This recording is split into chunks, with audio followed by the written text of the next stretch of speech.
心想事成第13條法則：潛意識是身體深處的一種觸覺。潛意識嘅引導常以一種感覺、深處意識或者強而有力嘅預感出現。摩菲博士認識一位年輕人，佢嘅父親走咗，但係佢嘅屋企人揾唔到佢父親嘅遺囑。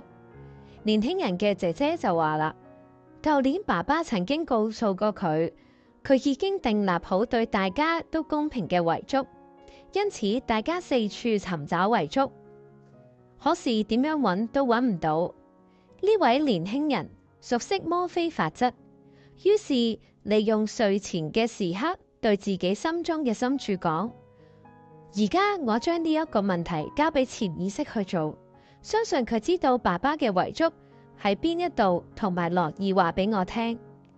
然後佢將自己嘅祈願壓縮成答案一詞，同時響度唱搖籃曲咁不斷反覆咁唱住。最後佢喺一片唱住答案就瞓着咗啦。第二日嘅朝早，呢位年輕人心目中產生咗一個預感，認為自己一定要去洛杉磯嘅某一間銀行去。佢去到呢一間銀行之後，發現一個以佢爸爸名義所開嘅保險櫃，而裏面所保存嘅文件將所有嘅問題都解決咗。呢位年輕人將自己嘅願望壓縮成一句話，呢個係一個好好嘅方法。